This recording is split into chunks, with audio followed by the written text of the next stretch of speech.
Times are crazy out there these days, as you all know. As of this recording, we still have a conflict going on over in the Middle East. AI is taking over the world. People are getting laid off. Some industries and market segments are booming while others are struggling. And this is the moment in time where I have seen small business owners make the biggest hiring mistakes. So today we're going to give you a little background, some tips on how to avoid those mistakes. Welcome to the KeyHire Small Business Podcast, hosted by Harlock, creator of KeyHire Solutions, where small business owners learn how to build stronger teams, simplify growth, and scale confidently. Got feedback or topic ideas? Send us a text. If you're listening on a handheld device, tap the link in the show notes to message the show. To learn more about how KeyHire can help scale your business, visit keyhire.solutions. Connect with Corey on LinkedIn through the link in the show notes. Mention you're a listener, and he'll accept your request. And now, on with the show. Here's your host, Corey Harlock. Before we get started, I always like to do a little housekeeping here and shout out some people who took the time to make comments. We did a roundtable on communication back on March 30th, which got incredible reviews and feedback. We had some heavy hitting communicators and leadership consultants. We had Dr. Bob Johnson from Shoreline. We had Annette Mullins from the Black Swan Group, Janae Wright, Shannon Minifee. Man, it was a great discussion. If you have not had a chance to go check out that episode, it was on March 30th. Do yourself a favor and check it out. People have really enjoyed that. And we got some comments. We threw a short up. There's a section in that conversation. And if you're watching on YouTube, you'll see it. If you're listening on podcast, you won't. But Annette holds up a football and asks me what color the football is. We ran a little clip of that on our socials and got some really cool feedback about that particular clip, just saying, the side I was looking at was black, but the side she was looking at was white. And she's saying, there's no way we can agree, because if I ask you what color the football is, you say it's black, and I say, no, it's white. It was a very good illustration of that conflict. And some of the feedback we got, Tracy K said, sometimes the obvious isn't so obvious. Perspective matters, and it's not only your own. Great analogy. Maureen M said she loved it. Allison P said it was an amazing insight. And Shailene F thought that Annette was a rock star, as do we here at the KeyHire Small Business Podcast. So thank you for leaving all those comments. We appreciate it. Keep them coming. Okay, today's show. Let's talk about hiring mistakes small business owners can make in this crazy, noisy economy. So layoffs are still happening. They're meaningful. In the U.S., 60,620 job cuts in March alone, and over 215,000 jobs have been cut in 2026. Which leads a lot of people to think, there's people on the market. And we're going to get to that. There are still over close to 7 million open roles on the market. And skills and requirements are changing fast. Employers expect 39% of the workers' core skills to change by 2030. AI is definitely interrupting things and the way they are impacting who's being laid off. If you look at those layoffs, you're seeing a lot of retail, food service people are being laid off right now. But it's the white collar workers that are feeling the pinch of AI. There's some really interesting work and papers have been written about that. A lot of those first-year jobs, first-year lawyers, first-year finance, a lot of that work is being handed over to AI. It's being done faster, more accurately. But then how do these people get their experience? If that law firm says we're looking for a second-year lawyer, how do you get the first year of experience to become a second-year lawyer? It's a really interesting situation we're in, and it's moving quickly. So let's talk about the environment it's created and what that means for you as a small business owner. Layoffs, first point I want to make is layoffs create available talent, but it doesn't mean they create available talent that has the skills and experience and capacity you are looking for. Just because there are people on the market doesn't mean that they are suitable for your business. A great example is if you look at who's being laid off versus who's hiring, construction is hiring, a lot of trades, electricians, there's a big push towards data centers, and there's a very specific skill set. So if a banker or a lawyer or an accountant or a healthcare is also laying off in some sectors and hiring in others, the people that are being laid off in healthcare aren't automatic fits for the people that are hiring in healthcare. So we really need to look at what sectors these people are coming from. We've all, maybe not all, but I'm sure you know someone who in times like this, they own a business and their neighbor or their neighbor's friend got laid off, and they go to the small business owner and they say, so-and-so just got laid off. They're a killer salesperson. You should hire them. And the business owner thinks, oh, wow, I've never had the opportunity to get someone of this caliber in my business before. So they rush them through an ad hoc process, and they're so excited to get this person on the team. They ignore red flags and they hire the individual and they pay them a lot. We're talking about leaders in your business who are demanding as much or more money than your existing leaders. So they hire these leaders only to find out, wow, they don't understand our industry. Or maybe they were selling widgets and it's a very short-term, off-the-shelf, high-volume sale. And he sold $20 million a year because he had a client base who was making $500,000 to $1 million orders at a time. And he was just processing those and shipping. And your product is a long tail, complex sale. And that is not what they do or know how to do. And they don't even know how to coach your team, make your team better, set up the KPIs and the analytics to improve that process. These are the hiring mistakes I make, or I'm talking about that people might make. They might get so impressed and excited about having the opportunity to get someone of that caliber on their team that they don't go through the right hiring process, and they don't ask the right questions, and they ignore some of the red amber flags that might pop up. Plus, it's a known commodity. So if your neighbor says, hey, they're a great guy, they must be a great guy or a great person. So these are some of the mistakes that you might fall into by having the availability of people on your team. Secondly, a small business owner might start bargain hunting. And I've seen this, and perhaps it's something you've tried. They're out of work, they need a job. We can get them at a discount. And this is a huge mistake. I call them rental players. You're hiring a rental player. And you're hiring a rental player because if I make $150,000 and I get laid off and I have a mortgage and a kid in school and a kid on the payroll, my life is built around $150,000 a year salary, and I'm out of work and I need a job, and you offer me 120, I'll take it because I got bills to pay. But as soon as a job back in my niche or in my world or even in your world comes along where they say, we'll pay you 150, they will be gone.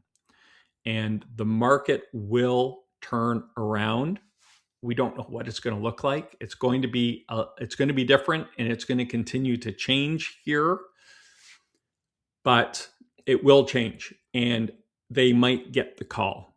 And if they do, it doesn't matter how well you've treated them, and you might have pulled them out of the muck and given them a paycheck when they needed it. But when they have a chance to earn more money and get back to the earning levels they are accustomed to, and they have built their life around, they will be gone. And you might have them for 3, 6, 12, 18, 24 months. I don't know. And it's going to take them a minute, especially if you're crossing over and getting them from a different industry, to train them, to get them up to speed, to give you a return on investment. So yes, you might pay $120. You might get someone at a discount. It might take them 3 months, 6 months to hit their stride, depending on what department or area of your business they're in. And if they leave after 12 months, you have not recouped your investment. And now, in fact, you're 12 months behind.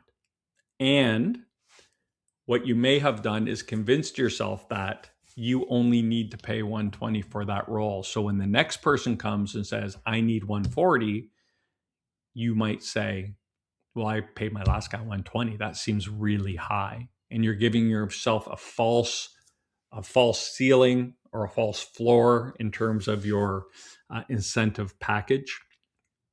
And we don't want to do that. We want to know what the market's paying. My philosophy is experience has value. And the statistics prove that, and maybe this will humanize it a bit for you. If someone makes $150,000, let's say $100,000 a year, and you hire them and say, look, I can't afford to give you a raise. We only pay 90, but trust me, I'm going to take care of you. And they take a pay cut to join your company. Their pay trajectory, what they were on track to make as their career goes on, takes a hit, and they will never recoup that move of going backwards in pay. So meaning if they were at 100 and they were on track to maybe in the next 10 years be at 150, 160, 180, by going from 100 to 90, that will affect their ceiling. And if say their ceiling was 180,000, well, now it might be 160. They will take a hit long-term by taking a hit short-term. That's one way to look at it. The second thing is experience has value.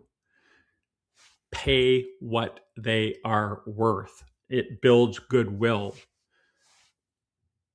I talked about a rental player if you try to lowball them and bargain hunt.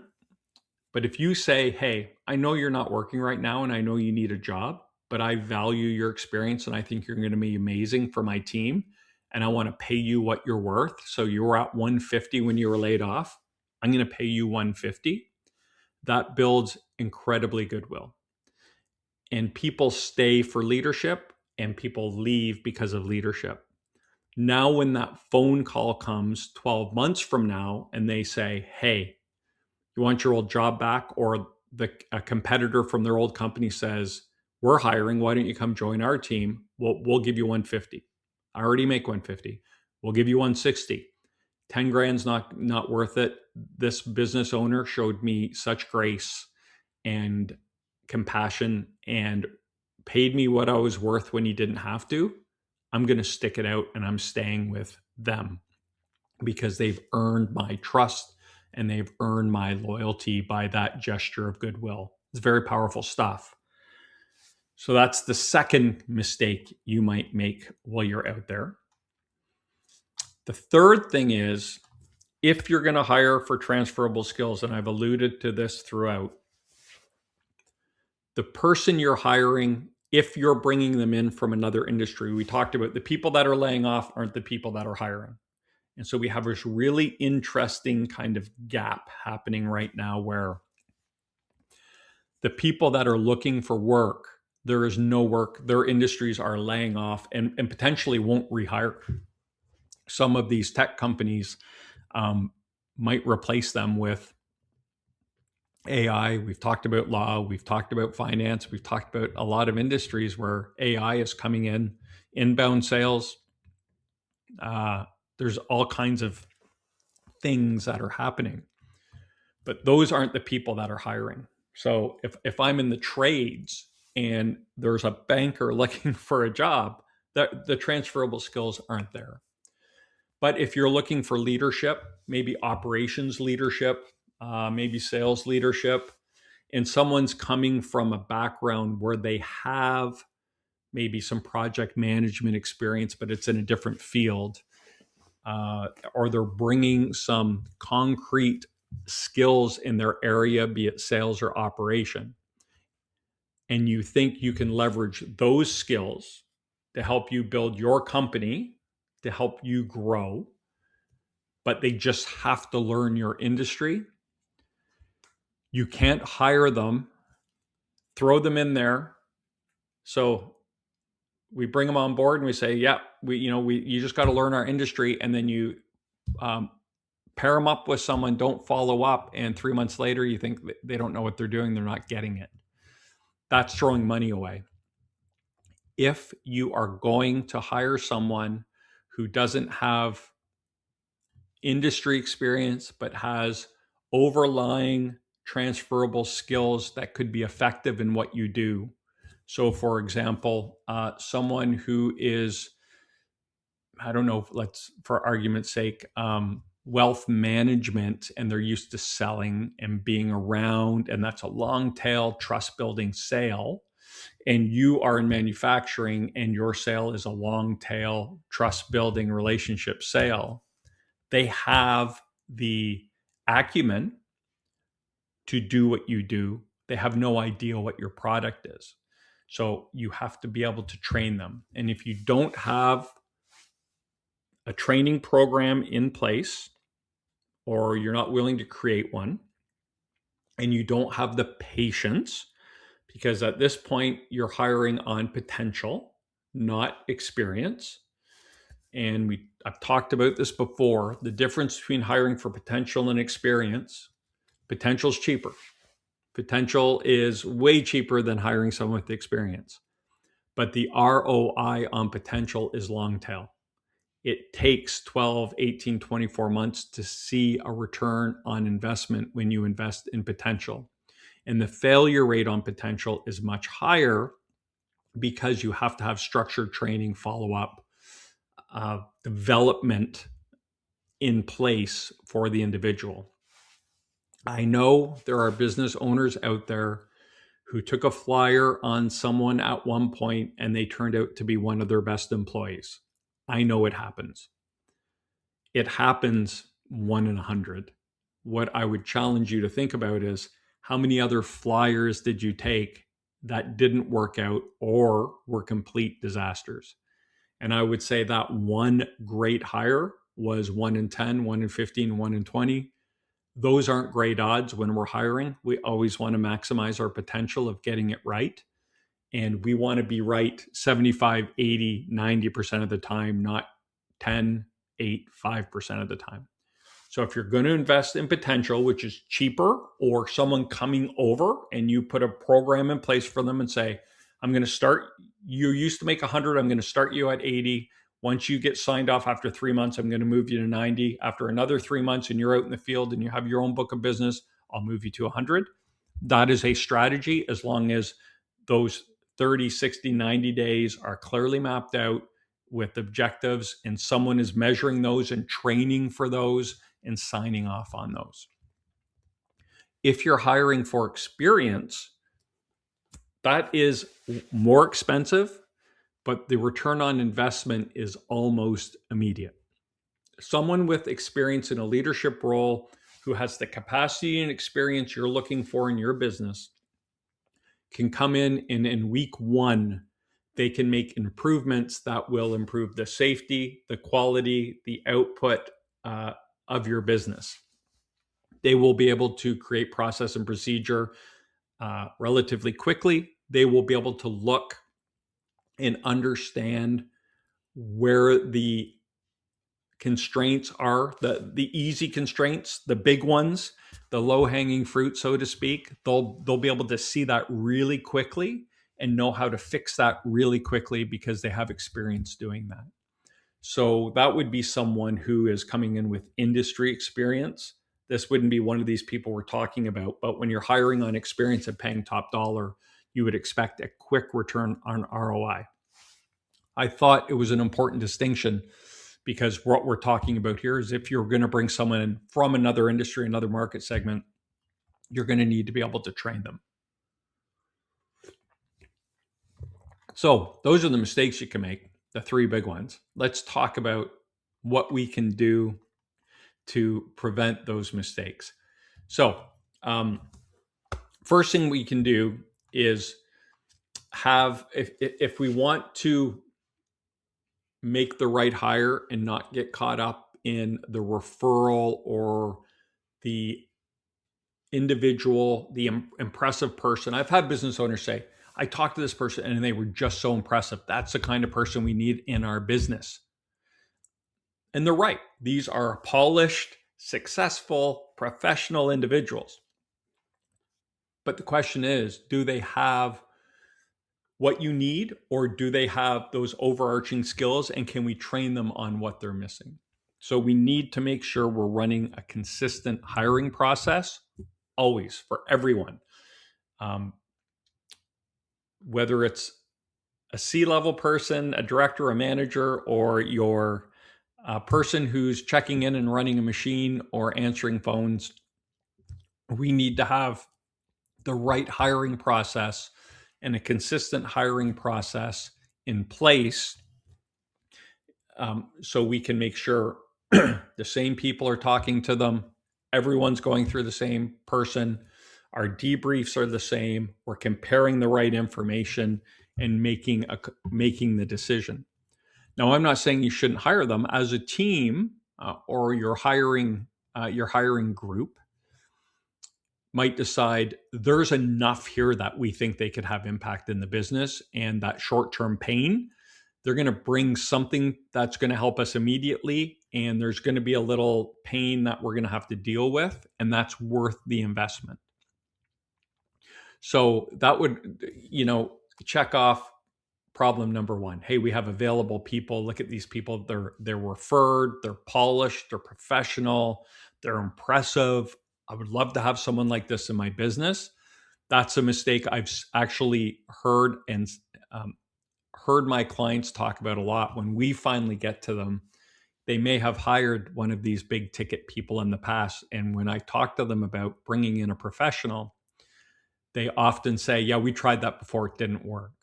And then when we discuss it further, they hired a friend of a friend who came highly recommended, didn't run them through the right process, got them in the door.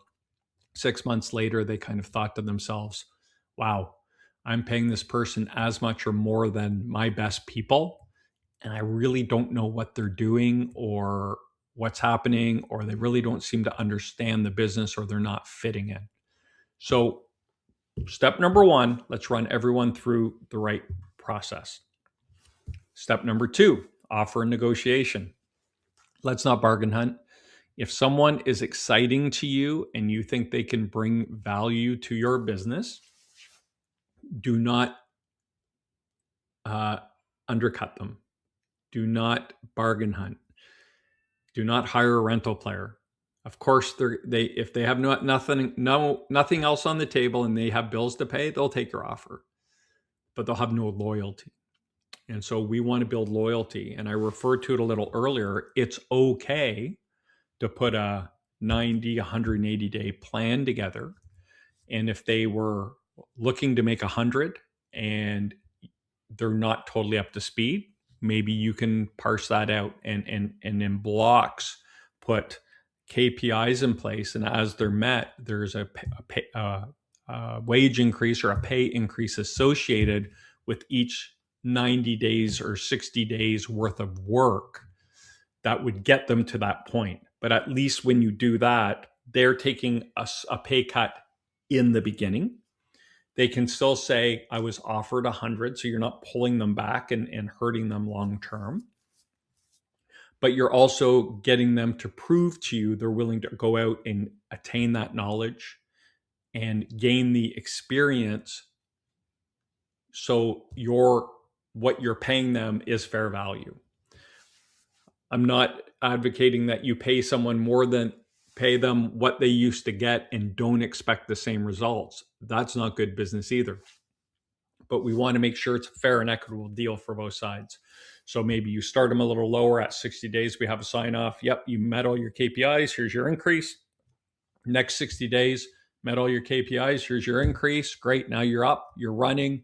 Now your expectations are the same as all of our other leaders or all of our other salespeople or all of our other whatever, lawyers. I don't know.